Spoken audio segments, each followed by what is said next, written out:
So in this lecture we will discuss about the actual valve timing diagrams. Actual valve timing diagram पढ़ने से पहले हम पहले ideal valve timing diagram देख लें। valve timing diagram का क्या मतलब होता है? हमें यहाँ पे क्रैंक एंगल के टर्म्स में देखना है कि जो valves की ओपनिंग और क्लोजिंग है वो किस क्रैंक एंगल पे हो रही है। इसका मतलब हमें क्रैंक एंगल मीन्स इसको देखना है कि जो वॉल्व्स की ओपनिंग और क्लोजिंग मतलब इन दो वॉल्व्स हैं और दो टाइमिंग है, यानी कि इनलेट वॉल्व किस क्रैंक एंगल पे ओपन हो रहा है और इनलेट वॉल्व किस एंगल पे क्लोज हो रहा है।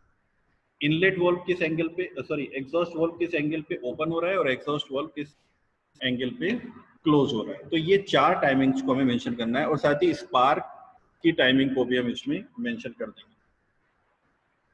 तो यहाँ पे TDC का मतलब top dead centre, BDC bottom dead centre, ही तो आप लोगों को पता ही है। IOV जहाँ पे लिखा हुआ है उसका मतलब है इनलेट वॉल्व ओपन्स। IVC जहाँ पे लिखा हुआ है इनलेट वॉल्व क्लोजेस। EVO का मतलब एग्जॉस्ट वॉल्व ओपन्स। EVC का मतलब एग्जॉस्ट वॉल्व क्लोजेस। IS का मतलब इग्निशन स्टार्ट, अगर पेट्रोल इंजन है तो फिर IS का यूज करेंगे इग्निशन स्टार्ट के लिए, और अगर डीजल इंजन है तो FI का यूज करेंगे, दैट मीन्स फ्यूल इंजेक्शन उस पॉइंट से स्टार्ट हो रहा है। ठीक है, तो आइडियल साइकिल यानी कि एयर स्टैंडर्ड साइकिल के हिसाब से अगर हम इसको कंपेयर करें तो एयर स्टैंडर्ड साइकिल में हम क्या एज्यूम करते हैं, साइकिल स्टार्ट होती है TDC से। ठीक है, तो TDC से साइकिल स्टार्ट होती है। ये देखिए यहाँ पे क्रैंक एंगल, यहाँ पे क्रैंक जो है वो रोटेट कर रही है। यहाँ पे क्रैंक एंगल की टर्म्स में हम देखेंगे ये जो क्रैंक रोटेट कर रही है, तो ये वाले पॉइंट को हमने बनाया है TDC। जब जो क्रैंक है वो वर्टिकल ऊपर की तरफ होती है, तो उस समय पे क्या होता है, जब पिस्टन TDC पे होता है तो TDC पे क्रैंक ऊपर की तरफ होती है, उसके बाद कनेक्टिंग रॉड और फिर पिस्टन होता है TDC पे लगा हुआ।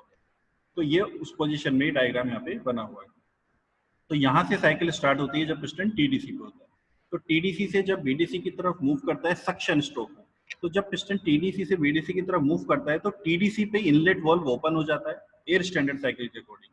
तो TDC पे ही जो इनलेट वॉल्व है वो ओपन हो जाता है और फिर पिस्टन मूव करता है TDC से BDC तक सक्शन स्ट्रोक में। जब पिस्टन BDC पे पहुंच जाता है, सक्शन स्ट्रोक खत्म होता है, उस पॉइंट पे BDC पे पहुंचने के बाद जो इनलेट वॉल्व है वो क्लोज हो जाता है। इनलेट वॉल्व IVC का मतलब इनलेट वॉल्व क्लोज हो जाता है। उसके बाद क्या होता है, कंप्रेशन स्ट्रोक स्टार्ट होता है। कंप्रेशन स्ट्रोक में पिस्टन BDC से वापस TDC की तरफ 180 डिग्री मूव करता है, और उसके बाद जब पिस्टन TDC पे पहुंच जाता है तो कंप्रेशन स्ट्रोक एंड हो जाता है और स्पार्क जनरेट होता है। तो IS का मतलब इग्निशन स्टार्ट होता है वहां से, और इग्निशन वहां पे TDC पे स्टार्ट होता है और TDC पे ही खत्म भी हो जाता है, क्योंकि इंस्टेंटेनियस कंबशन होता है। अभी हमने डिस्कस किया टाइम लॉस फैक्टर में, तो एयर स्टैंडर्ड साइकिल में इंस्टेंटेनियस कंबशन होता है।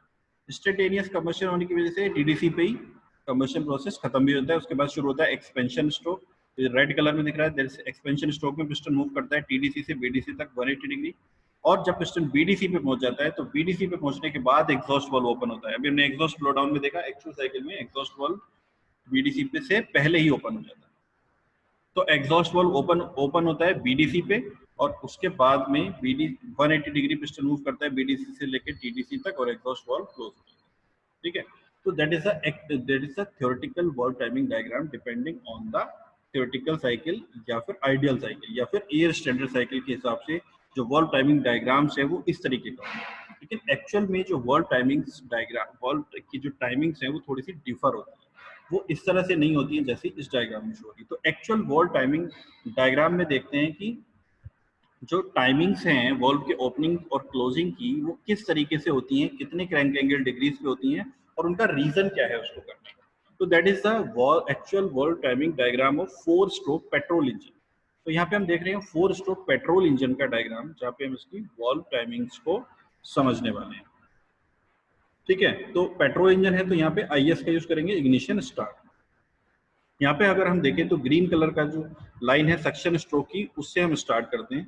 ये है TDC पॉइंट और ये है BDC पॉइंट। तो साइकिल कहाँ से स्टार्ट हो रही है, यहाँ ये वाला जो येलो कलर का जो डॉट है, ये वाला IVO इस पे लिखा हुआ है। IVO मतलब इनलेट वॉल्व ओपन्स, और ये क्या है, कहाँ पे दिखा रहा है हमें, इनलेट वॉल्व ओपन्स दिखा रहा है 15 डिग्री बिफोर TDC। इसको बोलने का क्या तरीका है, 15 डिग्री बिफोर TDC, क्योंकि 15 डिग्री तो इसके इस साइड में भी हो सकता है, जैसे ये 20 डिग्री।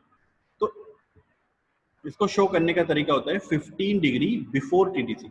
तो जब पिस्टन अपने टीडीसी पोजीशन से 15 डिग्री पहले ही है, यानी कि फिर वो कौन से स्ट्रोक में होगा, तो सक्शन स्ट्रोक से पहले कौन सा आता है, एग्जॉस्ट स्ट्रोक, यानी कि वो एग्जॉस्ट स्ट्रोक में जब बीडीसी से टीडीसी की तरफ मूव कर रहा है तो टीडीसी पे पहुंचने से 15 डिग्री पहले ही इनलेट वाल्व ओपन हो जाता है।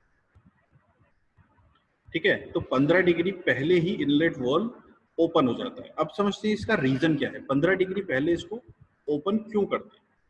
देखिए, इसका रीजन होता है वॉल्यूमेट्रिक एफिशिएंसी। जब पिस्टन टीडीसी पे होता है और एग्जॉस्ट इनलेट वाल्व ओपन होता है, उस समय पे क्या होता है, जब पिस्टन मूव करना स्टार्ट करता है टीडीसी से बीडीसी की तरफ, तो चार्ज को आने में, जो हमारा फ्यूल सप्लाई सिस्टम है वहां से इनलेट वाल्व तक आने में टाइम लगता है, जिसकी वजह से पिस्टन थोड़े से क्रैंक एंगल डिग्री मूव कर जाता है टीडीसी से बीडीसी की तरफ, और उस ड्यूरेशन में जो चार्ज है वो सिलेंडर के अंदर एंटर नहीं कर पाता।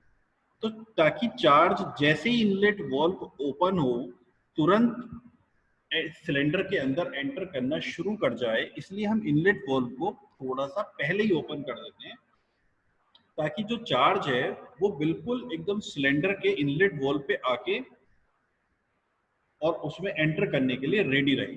जैसे ही इनलेट वाल्व ओपन हो और जैसे ही प्रेशर डिफरेंस क्रिएट हो, वो सिलेंडर के अंदर एंटर करना स्टार्ट, यानी कि जैसे ही पिस्टन टीडीसी से मूव करना स्टार्ट करेगा, एट एन इंस्टेंट, बिल्कुल जैसे ही पिस्टन टीडीसी से बीडीसी की तरफ मूव करना स्टार्ट करेगा, सिलेंडर के अंदर चार्ज आना एंटर हो जाएगा। इसीलिए हम इनलेट वाल्व को 15 डिग्री टीडीसी से पहले ही ओपन कर देते हैं, ताकि जितना जल्दी से जल्दी हो सके चार्ज सिलेंडर के अंदर एंटर करना स्टार्ट कर दे। अब देखिए, सिलेंडर के अंदर वो एंटर करना स्टार्ट करता कैसे, जब पिस्टन टीडीसी पे होता है उस समय पे इनलेट वाल्व ओपन होता है, और उसके बाद जब पिस्टन टीडीसी से बीडीसी की तरफ मूव करना स्टार्ट करता है तो सिलेंडर के अंदर क्या होता है, वैक्यूम क्रिएट होता है, क्योंकि एग्जॉस्ट स्ट्रोक में सारा जो भी एग्जॉस्ट था हाई प्रेशर, वो एग्जॉस्ट वाल्व के थ्रू बाहर निकल जाता है, तो वहां पे एटमॉस्फेरिक प्रेशर होता है। और जब पिस्टन टीडीसी से बीडीसी की तरफ मूव करना स्टार्ट करता है, क्योंकि पहले से ही एटमॉस्फेरिक प्रेशर है, तो टीडीसी से बीडीसी जाने में वॉल्यूम तो इंक्रीज हो रहा है, वॉल्यूम इंक्रीज हो रहा है तो प्रेशर डाउन होगा, और चूंकि पहले से ही एटमॉस्फेरिक प्रेशर है तो उससे भी डाउन हो जाएगा, उससे भी डाउन का मतलब वैक्यूम प्रेशर क्रिएट होना स्टार्ट होगा। वैक्यूम प्रेशर मतलब एटमॉस्फेरिक प्रेशर से भी कम, निगेटिव प्रेशर, और उस निगेटिव प्रेशर की वजह से चार्ज फ्यूल सप्लाई सिस्टम से सिलेंडर के अंदर एंटर करना स्टार्ट कर, यानी कि जब तक निगेटिव प्रेशर नहीं बनेगा, प्रेशर डिफरेंस नहीं होगा, और प्रेशर डिफरेंस जब तक नहीं होगा, फ्यूल सिलेंडर के अंदर एंटर नहीं करेगा, या एयर फ्यूल मिक्सचर सिलेंडर के अंदर एंटर नहीं करेगा। तो इसलिए हम क्या करते हैं, इनलेट वाल्व को 15 डिग्री पहले ओपन कर देते हैं। तो 15 डिग्री पहले ओपन करने से चार्ज एंटर करना शुरू नहीं करेगा 15 डिग्री पहले, लेकिन चार्ज पहले से ही प्रिपेयर हो जाएगा, और जैसे ही वैक्यूम प्रेशर क्रिएट होगा, यानी कि पिस्टन टीडीसी से जरा सा भी हिलेगा बीडीसी की तरफ, तभी चार्ज एंटर करना शुरू कर। तो इसलिए हम इनलेट वाल्व को 15 डिग्री पहले ही ओपन कर दें। उसके बाद क्या होगा, पिस्टन टीडीसी से बीडीसी की तरफ सक्शन स्ट्रोक में मूव करेगा, और जैसे जैसे वैक्यूम इंक्रीज होता जाएगा, चार्ज सिलेंडर के अंदर इंक्रीज करना शुरू कर देगा। तो इस ग्रीन कलर में देख रहे हैं, चार्ज यहाँ से स्टार्ट होगा, और यहाँ से पूरे का पूरा इनलेट वाल्व यहाँ से ओपन हो जाएगा, और इस ड्यूरेशन में पूरा ओपन ही रहेगा, फिर आ जाएगा पिस्टन बीडीसी। तो बीडीसी पे पहुंचने के बाद भी हम देख रहे हैं कि इनलेट वाल्व क्लोज नहीं हुआ, उसके बाद पिस्टन बीडीसी से टीडीसी की तरफ मूव करना स्टार्ट कर गया, और बीडीसी से टीडीसी की तरफ जब मूव कर रहा है तो उसके 30 डिग्री बाद भी, यानी कि कंप्रेशन स्ट्रोक में जो इनलेट वाल्व है वो क्लोज हो रहा है। आईवीसी यहाँ पे लिखा हुआ है, देखिए आईवीसी यहाँ पे लिखा हुआ है।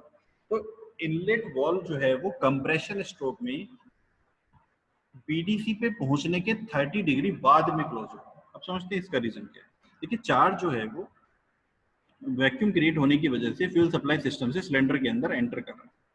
तो अगर हम यहाँ पे, क्योंकि निगेटिव प्रेशर क्रिएट हुआ, और फिर बीडीसी से जब पिस्टन टीडीसी की तरफ मूव करना स्टार्ट करेगा, तब कंप्रेशन स्ट्रोक में पिस्टन जो प्रेशर है वो राइज होना स्टार्ट होगा। तो हम क्या कर रहे हैं, यहाँ पे जो सोच है इनलेट वाल्व को थोड़ा लेट तक खुला रखने की, वो ये है कि जो चार्ज प्रेशर डिफरेंस की वजह से फ्लो हो रहा है सिलेंडर के अंदर, वो चार्ज थोड़ा और टाइम तक फ्लो होता रहे सिलेंडर के अंदर, ताकि सिलेंडर में ज्यादा से ज्यादा चार्ज एक ही साइकिल में एंटर कर जाए। एक ही साइकिल में जितना ज्यादा से ज्यादा चार्ज एंटर कर जाएगा, उतना ही उसकी वॉल्यूमेट्रिक एफिशिएंसी इंक्रीज हो जाएगी और उतनी ही इंजन ज्यादा पावर प्रोड्यूस कर सकेगा। तो वॉल्यूमेट्रिक एफिशिएंसी को इंक्रीज करने के लिए हमने इनलेट वाल्व को थोड़ा सा पहले ओपन किया, ताकि जितना जल्दी से जल्दी पॉसिबल हो सिलेंडर के अंदर चार्ज एंटर करना शुरू कर दे, और उसको थोड़ा सा बीडीसी के बाद तक कंप्रेशन स्ट्रोक में ओपन रखा, ताकि जितना ज्यादा से ज्यादा चार्ज है, क्योंकि चार्ज वहां से फ्लो हो रहा है तो उसके पास इनर्शिया है, और उस इनर्शिया की वजह से वो चार्ज क्या है सिलेंडर के अंदर एंटर करता रहेगा कुछ टाइम। लेकिन कंप्रेशन स्ट्रोक में प्रेशर इंक्रीज भी हो रहा है। अगर हम बहुत ज्यादा देर तक इनलेट वाल्व को कंप्रेशन स्ट्रोक में ओपन रखते हैं तो प्रेशर इंक्रीज होने की वजह से वो चार्ज बैक फ्लो हो सकता है। अगर इनलेट वाल्व को हमने बहुत ज्यादा देरी तक ओपन रखा तो कंप्रेशन स्ट्रोक में प्रेशर राइज होने से जैसे ही प्रेशर एटमॉस्फेरिक प्रेशर के ऊपर जाएगा, वो चार्ज वापस इनलेट वाल्व के थ्रू फ्यूल सप्लाई सिस्टम में जाना शुरू हो जाएगा। इसलिए बहुत ज्यादा देर तक कंप्रेशन स्ट्रोक में इनलेट वाल्व को खुला नहीं रख सकते। तो सिर्फ 30 degree after BDC inlet valve को हम ओपन रखते हैं और उसके बाद इनलेट वाल्व को क्लोज कर देते हैं। जैसे इनलेट वाल्व क्लोज होता है, कंप्रेशन स्ट्रोक में प्रेशर राइज होना स्टार्ट हो जाता है तेजी से, और फिर पिस्टन बीडीसी से टीडीसी की तरफ कंप्रेशन स्ट्रोक में एंटर करता है। तो कंप्रेशन स्ट्रोक में एंटर करता है और उसके बाद ये देखिए टीडीसी पे पहुंचने से पहले ये वाला जो येलो कलर है आईएस यहाँ पे लिखा हुआ है, आईएस का मतलब इग्निशन स्टार्ट। तो यहाँ पे अराउंड 35 डिग्री पहले ही स्पार्क जनरेट हो जाता है, इग्निशन स्टार्ट हो जाता है। अभी अपने टाइम लॉस फैक्टर में देखा कि अगर पिस्टन के टीडीसी पे पहुंचने के बाद स्पार्क जनरेट होता है तो उससे बहुत ज्यादा लॉस होता है, क्योंकि प्रेशर राइज भी उतना नहीं मिल पाता, और जो भी प्रेशर राइज मिलता है वो टीडीसी से बहुत ज्यादा दूर जाके मिलता है, जिसकी वजह से हम क्या करते हैं स्पार्क एडवांस करते हैं। स्पार्क एडवांस को ऑप्टिमम रखा जाता है ताकि मिनिमम वर्क का लॉस हो। तो that is the optimum spark advance which is 35 degree before TDC. तो पिस्टन के टीडीसी पहुंचने से 35 डिग्री पहले ही स्पार्क हो जाता है, और उसके बाद में टीडीसी पे जब पिस्टन पहुंचता है तो कंप्रेशन प्रोसेस एंड हो जाता है, और वहां पे फिर एक्सपेंशन स्ट्रोक स्टार्ट होता है। टीडीसी पे जाने के बाद फिर एक्सपेंशन स्ट्रोक स्टार्ट होता है। एक्सपेंशन स्ट्रोक में हम देखिए एग्जॉस्ट वाल्व ओपन यही हो गया है। तो अभी हमने देखा कि अराउंड जो एग्जॉस्ट ब्लो डाउन यानी कि पिस्टन के बीडीसी पे पहुंचने से पहले ही एग्जॉस्ट वाल्व ओपन हो जाता है। उसका रीजन अभी मैंने समझा दिया, because of the exhaust, because of the loss of work in the pushing exhaust gases through the exhaust valve. अगर हम पिस्टन को बीडीसी पे ओपन करते हैं तो पिस्टन को उन एग्जॉस्ट गैसेस को पुश करने में पावर लगानी पड़ेगी, जिससे वर्क का लॉस हो जाएगा। इस वजह से हम एग्जॉस्ट वाल्व को 50 डिग्री बिफोर बीडीसी यानी कि एक्सपेंशन स्ट्रोक में ही बीडीसी पे पहुंचने से 50 डिग्री पहले ही एग्जॉस्ट वाल्व को ओपन करते हैं।